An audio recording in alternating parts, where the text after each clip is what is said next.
Everyone, my name's Pete. I'm building Beat, which is a meta framework I'm calling like for the fuller stack. As someone who's works across a bunch of different industries, I've had to retool, between JavaScript, or Python and robotics, or like C Sharp in game development, and I've sort of decided that next time I build something, I want to build it. It's just going to be able to work across these different domains. So that's the idea behind Beat. I'm building it in Rust with Bevy because I feel like this is like the lowest common denominator, something that you could run on a microcontroller in the browser, etc. And yeah, this is the fifth update. So most recently, I've been looking at the client islands, which are not really working in Rust. It's something that does exist in other Rust meta frameworks like Dioxys and Leptos, and it's fine. It works. It's just that there's the problems in JavaScript with client side application code are like even worse in Rust. And so anyway, so I've been looking for other solutions, and that's kind of been the major focus of this blog post. Yeah, so basically just starting with this idea of like, okay, so you got, your counter. This is like, it could be React or Solid or whatever. You've got your sort of declarative rendering, right? So that's your HTML. But then we have to jump into this sort of imperative, like stitching together the state and the HTML. The reason why I'm thinking about this so much is because it's this code, which means we need to re-render. Sort of in between JavaScript and Rust there, but it's a code. Whether it's JavaScript or Rust, you're still writing client-side code, and there's bugs. Like there's the Cloudflare bug that happened. Just from a use effect. In Rust, it means some serious recompilation, even if you make small changes. And on top of the recompilation, then you've got to run WASM bindgen again. It just introduces a lot of complexity. So I've been looking at that, been thinking like, God, there's got to be a better way. I've been looking at other patterns. There's like HTMX, which is able to give you that state binding to the DOM just by using declarative sort of like template directives. And I think that what's really interesting about that is you can get your web application without writing custom client-side JavaScript. So there is client-side code running, but it's a precompiled binary or a precompiled library, which is it's got a lot less likely to have errors. It's a lot easier to sort of like do updates. You can sort of, this stuff doesn't you don't need to run code. I mean in HTMX's case, you don't even need a bundler or anything. The drawback of HTMX I find is that you do have to make a server trip for even basic interaction, and you've moved the logic, sort of, you've split it between the client and the server, and usually that's going to be in two different files, which I'm not a fan of that as well. So there's it's interesting pattern. I feel like it's like half the story of what I've sort of been looking into. More recently, I've been looking at like sync engines, because I feel like they do in a declarative way, still in code. But what you can do is you say like, oh, okay, I want this piece of data. I don't care how it gets updated or whatever. That's going to be handled by the sync engine. Just make sure that on change, I'll do something with it, and then I can set it as I want to. And I feel like that could be the other side of the story that HTMX is missing, where HTMX has to be server bound. Sync engines can sort of solve that. So that's what I've been looking at, is like, is it possible to do some kind of, so this would be a bit like Astro. This is like you're writing something to be compiled at build time. So it looks a bit like your original counter. But this is actually going to be compiled into something like this, which if you can just imagine, it's a bit like HTMX, but local first, right? So you're sort of saying like, okay, I've got this button. I'm gonna render a template on whenever it changes, and I'm gonna give you the path to that count. So this is all information that was captured in this really short declarative sort of layer. But there's no actual code that's running, and because I feel like this is the inside of HTMX is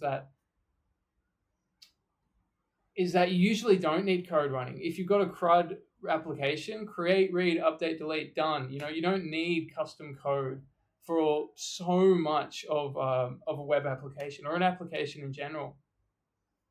So that's kind of where I'm at. That's what I'm sort of exploring. I've been playing around with auto merge, with some prototypes. Like I just wrote this one in JavaScript because it's just like easy to sort of hack away at. The idea is sort of like kind of like I was just describing. This would be more like the output HTML. So I haven't really written that other part of it yet.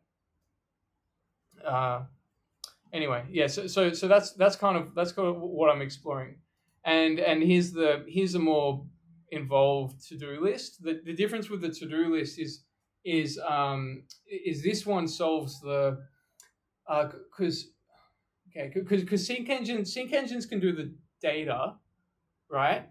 But you still need to do the templating. And so what this example does is it shows you how you could have, like, for example, each template is like a HTML template tag would have its own manifest of what data it expects and how to bind it to that template. So it's all really messy. I'm probably, I don't know, if you're watching this and finding it confusing, that's okay. It probably is confusing. It's really an exploration.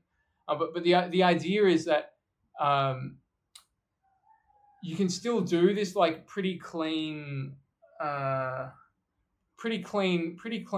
sort of syntax and end up with something that doesn't actually compile to client-side code at all, and instead it's just directives. And you got that local engine. You're sort of you're defining the templates in a very similar way to how you would with Astro or another meta framework, but without the client-side code hiccups, without those issues. Yeah, so that's what I'm exploring there. Links in the blog post. Oh yeah, and now back to updates with Beat. It's going to be a little bit funny. This is we already did have an ECS router, but now it's even more ECS. So before it was sort of like shoehorning Bevy into Axum, and Axum's quite a large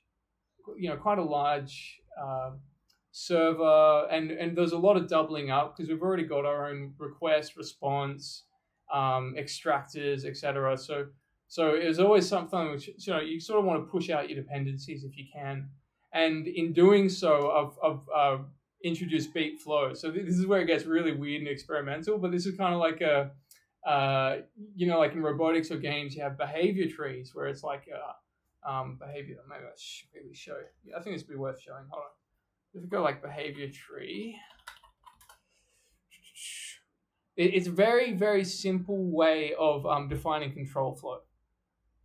Maybe, this will do. So you kind of have this idea of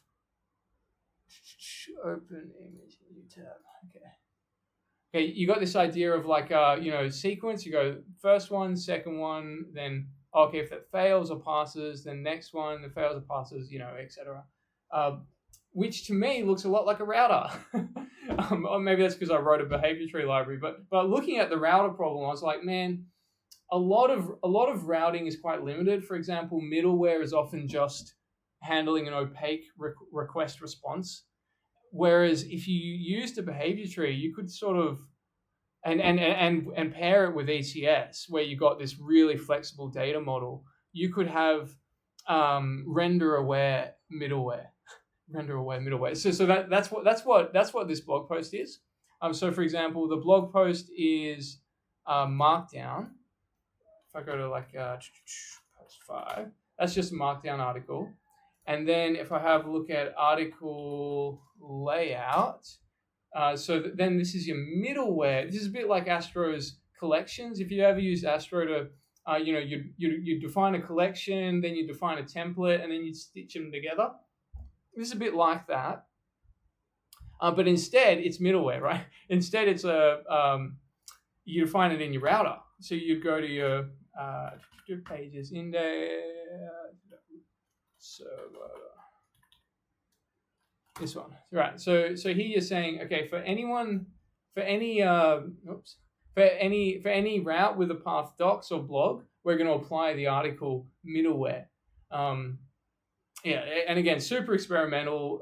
The exact patterns and the exact ways these are defined might change. Like it might be easier to read with a HTML style markup, like I don't know, like React routers are usually written. So that might be a better way forward. But at the moment it's really fascinating sort of approach. So just for a little bit of a clearer idea, if you are familiar with behavior trees, for example, you've got this like sequence, it's going to go through step by step until one fails. Until one fails. And then you could do stuff like, okay, these are the ones, like, for example, usually how a router would work is it's going to check all your defined routes. If there are none there might be a file, like an asset that it'll load. So those would be your fallback, right? Those would be your fallback behavior tree nodes. So that's how that's all shaping up. Lots to explore, but it's all a lot of fun. It's really interesting. So that's beta at the moment. If you're interested, please come and say hi on the Bevy Discord. It's certainly not ready for people to like play with. You can't really build anything with it. You'd probably run into a bunch of weird errors. But if you wanted to chat about it, or like if you have any ideas, particularly about the local first stuff, I really don't know much about local first or auto merge at all. So I'd really love some feedback. Like if you've seen patterns like this that I could sort of learn from, or if you have ideas, or anything you want to chat about, come and say hi. On the beatstack.dev website is all the links. Cool.